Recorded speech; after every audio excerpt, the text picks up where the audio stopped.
warahmatullahi wabarakatuh. Waalaikumsalam warahmatullahi wabarakatuh. Malam ini Ini malam ya? bukan malam, pagi. Jam berapa coba? Jam berapa Jam udah? 1 kurang Jam 10. 1 pagi. Lagi Nah. ngalong.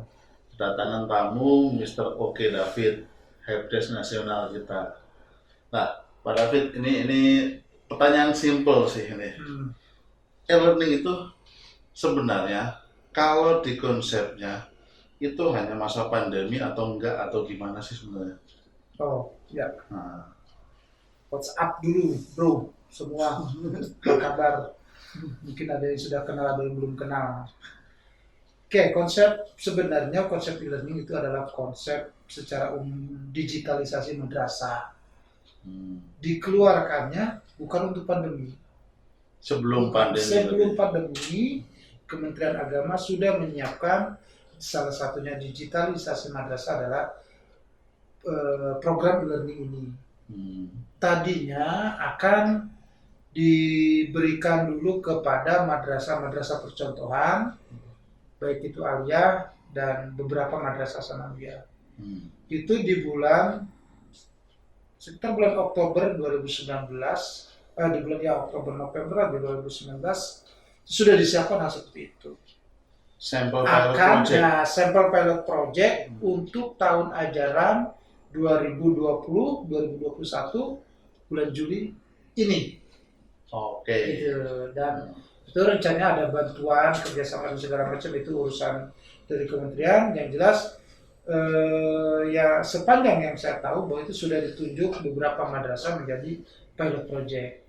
Nah, di tengah jalan di bulan Maret ternyata terjadi pandemi yang luar biasa, maka dengan segala persiapan prematur lah e-learning, sehingga ketika bulan April, Mei itu memang harus dipakai mengikuti keadaan, jadi pakai, sehingga wajar ada update.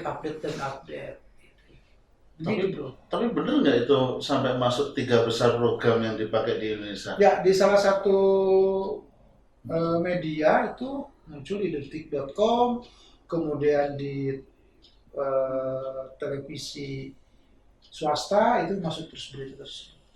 Iya, maksudnya aku mikir gini loh bro. Jadi e-learning itu kan bisa dibilang pilot project, ya kan? Yes. Tetapi kalau dilihat kan emang ada di madrasah di bawah itu ada yang pro dan kontra. Ya. Ada yang nganggap ini hanya untuk pandemi atau gimana gitu. Jadi sebenarnya nggak ada urusan sama pandemi. Tidak ada. Kementerian Agama memang menyiapkan digitalisasi madrasah. Nah, ini kan aku jadi takut. Jadi nanti ketika sudah karena pandemi, jadi ketika nanti sudah pandemi itu bisa menggunakan lokal host.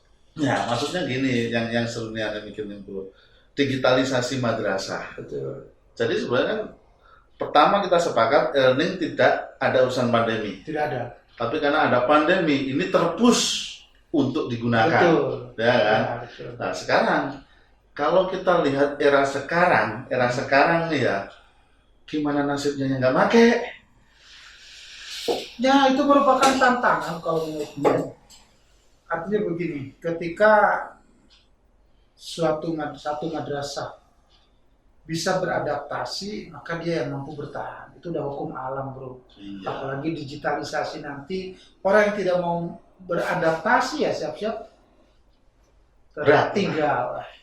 Bahkan kalau kata kita bilang digitalisasi madrasah, otomatis kan dulunya bisa dibilang kita sebenarnya kan administrasi guru ya, itu sebenarnya administrasi guru. Kita taruh LPP ngeprint dan sebagainya, itu sekarang nggak ngeprint lagi. KIKD nggak ngeprint lagi. Nah, sekarang lihat tuh, bagus ini jurnal sekolahan. Ini masa ada cerita gini Pak ya, aku ada cerita ada temen helpdesk juga, helpdesk kita juga, itu kena telepon, ada seorang provider e-learning. Pak, kita bisa tanya gini. Oke, tunjukin e-learning punya kamu. Kita bisa bikin gini gitu. Oke, sekarang helpdesk kita itu nunjukin e-learning madrasah dari A sampai Z. Habis ditunjukkan, ditanya balik ke providernya. Dari skala 10 sampai 1, e-learning madrasah itu dapat poin berapa? Jadi Apa jauh si provider itu? providernya 9. Wih, bukan main. Ini demi Allah loh ya. Iya, Ini iya. bukan trik-trik, Ini bukan ya. provider mana nih? Luar Udah. apa perlu nyebut juga Lokal. MSS apa? Nanti deh. Iya, iya, Nah, iya, terus iya, itu yang terus. pertama ya. Terus ditanya balik.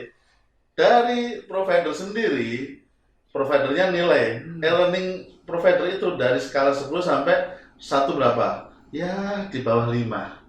Wih, gila. Itu Dia yang ngakuin ya, dia yang ngakuin. Jadi bisa dibilang bukan helpdesk kita yang menilai e-learning, bukan menilai, hanya membandingkan saja. Contoh nih ya, aku pakai di sini Nusada kan pakai e-learning sebenarnya sama konsepnya sampai sebenarnya nggak ada urusan pandemi, cuman saya banyakkan para kamar dan sebagainya itu kan, oh e-learning itu karena ada pandemi. Ya itu aku sebut info yang salah. Yes. Masa tanya ke sampean itu untuk mempercayai itu bukan ada urusan pandemi. Betul. Waktu itu saya pakai di lab saya doang dulu, bikin KIKD, penugasan dan sebagainya hanya untuk mapel saya. Habis itu ke Alia itu juga nggak ada pandemi. Betul. Nah, tapi ketika pandemi PSBB berlangsung tidak ada tatap muka Maret itu ya kita sama yayasan meeting tuh, kamar operator yayasan ya. Saran saya itu paling bagus e-learning karena saya mikirnya gini, ini logika saya pribadi ya, dan alhamdulillah yayasan ACC KSKK ini ngeluarin e-learning madrasah. Kalau kita pakai provider lain dah gitulah nggak usah ini, tetap aja kita ke e-learning madrasah. Contoh sederhana deh, anggaplah oh sekarang aku pakai e-learning A bukan e-learning madrasah, tapi suatu saat ini kita ketabrak ke sini, kita belajar lagi ke sini. Ya ketika itu terjadi kita rugi waktu. Itu pertimbangan saya pribadi. Hanya waktu lo ya. Wah, Kos juga ya. Kos juga. Karena gini. Berapa puluh juta itu? Loh. Mantap coy. Ya. Tapi alhamdulillah bisa dibilang emang bisa dibilang ini dari sini kalau saya sebut apa namanya, emang banyak yang orang di luar yang anggap e-learning ini konsepnya salah. Contoh nih, saya dapat telepon juga, sama aja Pak, kita pakai e-learning punya luar ya, nggak tahu dia pakai apa, saya nggak menyebut gitu. Tapi ya silahkan gitu. Tapi seiring berjalannya waktu, HP gurunya penuh. Ya, kenapa beda? Kalau HP itu kan per KB dihitungnya ya. Jadi apapun yang masuk, baik kata, gambar, apalagi video, terus dihitung per KB. Kita update status saja sudah otomatis, ya kan. Nah, belum kalau dikirimnya berkali-kali, satu kelas dikirim lagi, ada yang minta dikirim lagi. Bayangkan ada di sebuah LMS yang hanya sekali kirim sudah tidak memakan data yang lain itu. Ya hitungan gampangnya seperti itulah. Ya, saya bandingin ketika pakai e-learning, saya tanya guru MI, kenapa saya ngejarnya ke guru MI? Karena guru MI yang paling banyak penugasan dan paling banyak materi. Yes. Ya. Ternyata mereka udah ngerasain HP nggak penuh, mereka udah punya hidup pribadi lagi. Istilahnya loh. Kenapa? Satu e-learning memakai MI sebelum itu, belum memakai e-learning dan sebagainya. Guru itu nggak punya kehidupan pribadi, bro. Bentar lihat HP, ada tugas, orang tua tanya. Udah begitu ketika siswa mengirimkan tugas dinilai atau nggak tahu itu. Nggak tahu. Udah numpuk aja. Yang lucu kadang pakai emailnya orang tua, ini anak siapa? Ya itu. Setelah itu mindahin lagi ke buku ya kan. Itu aku ya Allah kasihan banget. Kenapa? Terus aku nggak tahu, aku sebut saya kan sebagai orang teknis ya bro, ini yang penting saya udah rasain banyak itu. Saya kalau ada saya sebut, kita bukan tipikal sombong, bukan ya, kita nggak nyombongin diri. Bagi siapapun yang mau pakai e-learning, kita kan ataupun tidak, kita kan nggak maksain kan, tetapi alangkah baiknya.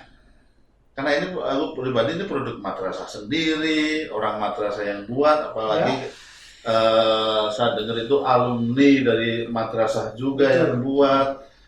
Kalau saya sampaikan ketika saya menyampaikan di salah satu webinar di provinsi lain, kalimat penutup saya ketika kita menggunakan produk dari madrasah itu, selalu saya akhiri dengan kalau bukan kita siapa lagi, kalau bukan sekarang kapan lagi. Itu Ya emang. kalau ditelusuri secara dalam, siapa lagi mau memajukan madrasah kalau bukan dalam madrasah? Ntar ya memang nantinya juga akan seperti ini, yang mendingan sekarang. Ngapain nunggu ntar gitu. Lah ya. Ya, makanya itu bisa dibilang ketika itu terus ada kayak gini nih. Ini trik aja sih dalam e-learning kan. Kalau saya pribadi sama yayasan itu yayasan maunya gini. Pip, yayasan intinya tidak mau orang selain guru sini itu ngajarin anaknya. Jadi jangan sampai istilahnya lah ya, akun orang lain yang ngajarin anaknya. Jadi yang saya bilang itu, apa gunanya orang tua bayar sekolah atau madrasah sedangkan gurunya nggak ngajarin anaknya. Nah itu, alhamdulillah bisa dibilang itu feedback orang tua bagus banget. Ya udah terbukti ya. Ini Jadi orang tua lebih cinta ke tempat ente sekarang kan, lebih cinta ke sekolah dia. Banget. Bukan berarti tidak boleh mengadop dari tempat lain, memang ada kebanggaan tersendiri. Ya kan ketika madrasah gue nih.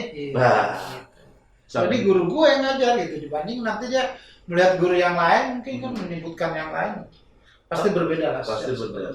Tapi emang kalau saya akui ya, kalau dari segi kualitas, segi bagusnya kontennya, emang kita masih kalah, Pak. Tapi feedback orang tua tetap positif. Karena Habib Ali alhamdulillah kadang sering tanya ke orang tua langsung, dia nunggu di pintu gerbang atau gimana, langsung ngobrol sama orang tua. Karena ngerasa anaknya tidak ditinggalkan. Anaknya disekolahin di sini, diajarin lewat e-learning, terus gurunya sendiri yang ngajarin. Itu bukan cuman, nak kerjakan tugas, enggak. Hampir memang perubahan pola pikir itu yang menjadi PR besar mindset ya, baik dari sisi guru dan juga mungkin orang tua. Kalau orang tua sih saya yakin pasti minta yang terbaik. Ya pasti. Cuma formulasi mereka mungkin belum paham yang baik itu seperti apa. Nah, yang membuka itu kan kita dari madrasah, ya kan? Memberikan yang terbaik, menawarkan yang terbaik gitu. Dan itu yang bisa melaksanakan ya guru. Ya emang. Iya, orang tua kan tidak bisa membanding-bandingkan di sini sekolah ini begini, di madrasah lain begini kan enggak bisa. Makanya saya sebelum saya nge-push di tempat saya e-learning dari MI, MTS dan MA, saya itu sedikit pakai survei ke anak-anak, coba kamu temen di sekolahan kamu yang lain, coba kamu temen sekolahanmu yang lain. Jadi saya bisa bikin salin survei lah, Pak. Jangan kan gitu bro, anak gue ada sedikit agak sedikit miris masuk ke salah satu sekolah yang notabene bagus lah gitu ya, SNS sekolah. Tapi begitu melihat kondisi begini ya jauh berbeda. Kalau dimasukin madrasah gue gitu. Iya, kadang kita mikir juga gitu ya, bisa kan nggak tahu mau begini kan. Mana kita tahu coy. Ini pandemi ini kan something new buat semua. Nggak ada yang prepare, tidak ada negara yang siap melawan pandemi ini. Terlepas ini konspirasi apa segala macam. Itu jelas kita nggak urusan lah. Itu jelas ada dampaknya ada. Masa seluruh dunia bersandiwara kayak gitu. Overload itu.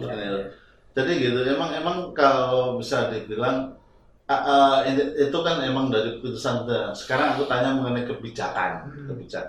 Kira-kira KSKK ini mewajibkan nggak untuk e-learning? Sampai sekarang saya tidak bisa menjawab mewajibkan atau tidak, itu kan di ranah kebijakan. Kita kan di orang lapangan bro. Yang jelas KSKK itu inginnya tahun sekian madrasah emas. Ya. Itu banyak sekali, bukan hanya e-learning itu salah satunya. Sebagian aja. Cuma saya tidak mempunyai kapasitas harus membeberkan itu, menyampaikan itu, bukan ranah saya gitu aja. Tapi ini hanya pembanding ya. Sekarang posisi kita sebagai orang tua, kita pembanding. Emang beda bro. Anak yang madrasah dan anak yang udah pakai e-learning yang belum, itu beda emang. Ya, di sekolah dulu bro. Kalau gua guru bro. Iya, Dia guru itu. lo emang guru beneran tau, gue belum Iya, lahir lo gua kan guru. gue kan guru KW. Selain gua punya tugas untuk menyampaikan e-learning ini ke seluruh lini, salah satu tugas gua kan di madrasah gue kan. Nah, Guru gue tuh yang tadinya kalau ada dalam stand up comedy itu kalau menjawab A dia goyang kepencet B, dia jawab B Ya. kepencet C. Ya, pasti Begitu benar jawabannya semua ada udah habis itu. waktunya gitu kan. Alhamdulillah begitu mau begitu berubah. Ada tuh enak ya e-learning gitu. Persiapan mengajar mereka jadi tahu seperti apa menyiapkan bahan ajar, kemudian menyelesaikan KD itu seperti apa, dimaksudkan tuntas itu seperti apa, semua tergambar, teradministrasi secara baik di e-learning. Ngurusin tugas anak juga gampang. Sama kan juga punya berapa temen di sini kan Pak gitu. Iya betul. Nah, jadi emang efeknya di situ. E-learning itu emang aku lihat dari anak-anak itu emang berbeda daya tangkap, dan yang paling aku rasa itu kedekatan dengan guru. Itu nggak bisa diakalin, karena untuk bisa dibilang untuk anak baru kalau MI kan kelas 1, kelas 7 sama kelas 10 Ya. itu kedekatan dengan guru itu penting. Itu sangat penting. Dan orang tua ngerasa ketika anaknya disekolahkan atau di madrasah kan nggak ngerasa diakunkan. Ya jadi begini ya, mungkin sekarang full kita itu menggunakan online PJJ, tapi ke depan ketika pandemi ini mudah-mudahan segera berakhir, Menurunlah. pembelajaran kita itu akan model pembelajaran blended learning. Hybrid sama blended sama nggak sih sebenarnya? Dalam pelaksanaannya mungkin sama ya, jadi Nah, on off gitu. Kenapa? Kalau full online itu secara psikologi Pak Menteri juga Mas Menteri menyampaikan siswa itu mengalami lonely. ya. Dia merasa sendiri. Sampai gue denger udah ada yang nikah loh coy. SMA ya. Bener ke sekolah. Gara-gara Ya. anaknya itu. Maka nanti paling mentoknya itu kita tidak bisa full lagi offline atau full online. Kita akan seperti blended. Nantinya itu flip learning, pembelajaran terbalik. Anak itu bisa tahu materi duluan. Guru tuh bukan teacher center lagi, bukan. Anak bisa mempelajari duluan, guru nanti memfasilitasi, mengarahkan, seperti itu. Nanti itu seperti UT. Iya, Saya yakin seperti itu. Ini tapi pribadi ya. Ya pribadi, tapi tetap gue rasa itu guru tak tergantikan. Tidak akan terganti. Tidak, walaupun dengan sistem hybrid dan sebagainya, aku rasa dulu karena pernah aku bikin iseng-iseng model sendiri. Jadi waktu itu ketika pandemi dan sebagainya, ya kita coba video call, Zoom, atau gimana, share dan lain, tapi tetap itu guru tak Tidak tergantikan. bisa. Jadi anak itu perlu figur, perlu contoh yang memang bisa dia contoh dalam perilaku, dan itu tidak bisa dilihat dari Google. Mungkin definisi ada, contoh ada, tapi mereka tidak menjadikan Tuh. itu sebagai figur yang dilihat nyata. Itu tidak bisa. Nah, Itu peran guru tetap harus. Makanya nanti itu ke depannya itu akan seperti blended. Satu hari mungkin tatap muka, 2 hari tidak, atau terbalik segala macam. Ke depannya saya berpikir teknisnya intinya e-learning tetap lanjut insya secara Allah teknis. Nah, memang akan lanjut. ya semoga ya ini buat penerang juga bahasanya itu e-learning itu bukan hanya untuk pandemi. Ya. Pertama di situ. Terus kedua, e-learning itu emang untuk digitalisasi madrasah. Betul. Jadi bisa gue tanya nih, kalau ngomong digitalisasi madrasah, Betul. akreditasi bisa lewat situ tahu. Insya Allah ke depan akan begitu. Nah, ini gue mau tanya serius kok soal ini. Tinggal kemampuan, insya Allah ada. Jadi- Tinggal kemauan pengambil kebijakan. Jadi intinya, ini kan berarti kan kemungkinan besar, Kemungkinan besar, betul. kemungkinan besar Iya. lebih dari 80% akreditasi lewat e-learning Bisa nantinya. jadi. Oh, melalui e-learning tidak, tapi prosesnya seperti digitalisasi. Oh, digitalisasi, Betul. ya. Ya. Karena Kan akreditasi itu punya bank, punya banknya, Bang. ya kan? Bank ya, Ah, bukan punya kemenang saja, bukan. ya kan? Nah, Dia punya banyak tanda jadi petik, punya bukan banyak e-learning, pihak. tapi sistem dengan digitalisasi itu kemungkinan sangat besar. Nah ya, kalau kita ngomong digitalisasi, ini timeline ya, ini timeline ya. Sekarang ini kita jalan segini. Ini anggaplah timeline digitalisasi madrasah harus sekarang. Kalau sekolah ini semakin nggak memulai digital secara perlahan, Betul. Ya nanti dia gelebek bro. Nanti Mabuk yang itu. melihat ini selama pandemi ini. Itu chance bagus Kak. Aku sempat mikir gini loh bro. Kalau ini benar-benar digitalisasi madrasah, pandemi ini chance bagus loh. Ya memang ini jadi kalau kata Mas Hikmahnya. terjadi revolusi pendidikan tapi secara silent. Secara silent, yang tanpa sengaja yang namanya kita paperless itu penggunaan kertas mulai berubah. Tuh. Kan guru-guru yang tadi tidak bisa IT mulai berubah, malah bikin bahan ajar. Kemarin saya mencari bahan ajar tentang SKI susah di YouTube. Sekarang Tadi saya nyari bahan ajar baru ini banyak sekali. Dan itu saya yakin semua baru. Mudah-mudahan tidak semua guru jadi YouTuber. bisa terjadi. Bisa. Nah, saya tapi kan pikirannya itu berubah membuat konten terus. Tapi ya Mas, jadi kalau digitalisasi madrasah dari timeline, kalau nggak madrasah mulai dari right now, sekarang, nanti anggaplah peng kayak SKK, yuk akreditasi digital dan segini, madrasah bisa kelap-kelap ngurusin ini. Karena ini revolusi kalau nantinya itu sistemnya mendadak, tiba-tiba radikal itu revolusi dalam pendidikan. Nah, iya. Itu dalam pendidikan kayaknya akan sulit. Revolusi dalam pendidikan itu harus pelan-pelan, beda dengan revolusi ya, itu beda. Kita ngomong pendidikan di sini. Pendidikan itu pelan-pelan. Kalau sistemnya radikal langsung mendadak, wah akan sulit.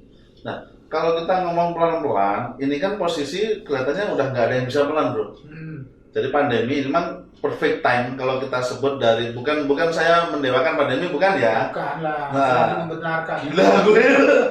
Maksudnya dengan adanya pandemi ini, guru itu sebenarnya punya banyak waktu luang untuk berkreasi. Betul. Karena dia bisa dibilang jika dulunya pagi langsung ke kelas ngajar sampai sore, sekarang ada perfect timing. Apalagi kalau kita baca kurikulum darurat, tolong baca kurikulum darurat, karena saya lihat banyak yang belum baca tuh.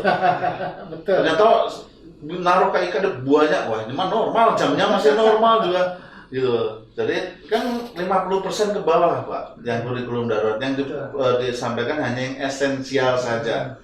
Dan itu guru tanda petik ya, itu sampai jam 12-an siang. Nah siang sisanya tinggal berkreasi. Makanya kalau saya sebut ini dengan adanya pandemi ini, jam mengajar guru secara teknis berkurang, sisanya untuk berkreasi. Ya itu aku sebut ya hikmahnya lah gitu. Hikmah, ya.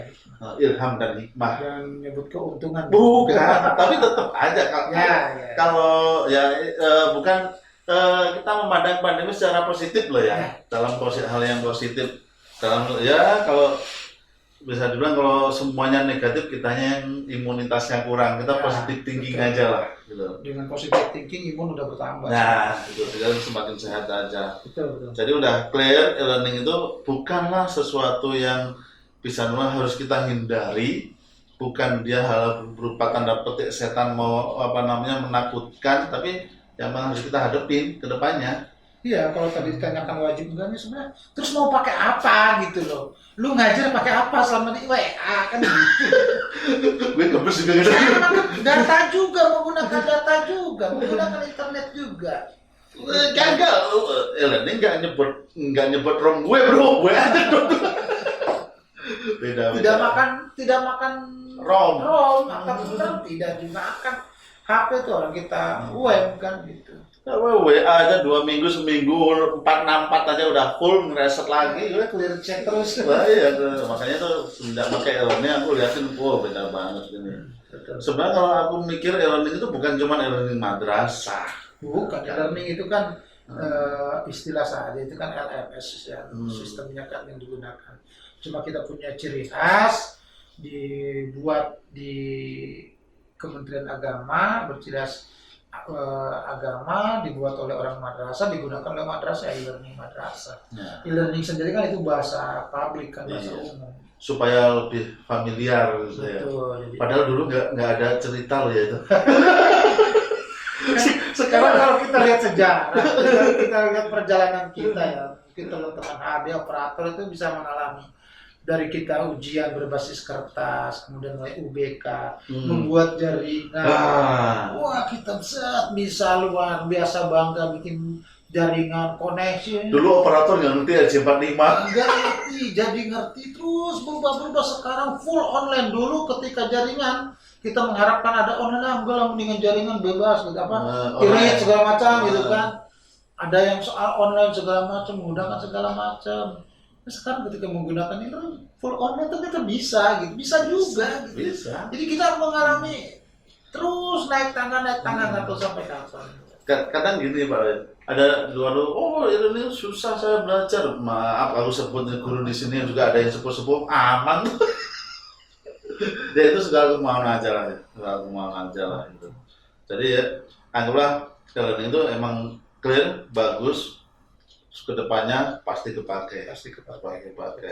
Ya, clear kita learning. Sekarang ini ada question mainan baru lagi. Yes. Masih ada uang BNBK enggak? Ya kan e-learning, kurikulum darurat ada itu bukan hanya untuk pandemi saja.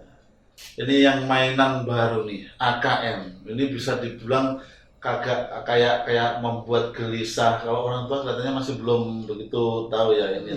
Ini mainan baru, jenis soalnya baru. Mana standarnya standar PISA lagi. Jadi aku sebut ini bukan negara yang menilai kita sekarang, dunia. Yes. MI, MTS dan semuanya yang tanda petik istilahnya nih ya menolak digitalisasi madrasah gimana nih ceritanya? Jadi ketika akan menerima masukan ilmu dari yang lain, dia dituang maka itu akan luber. Jadi nggak mau dia itu menolak ilmu yang baru.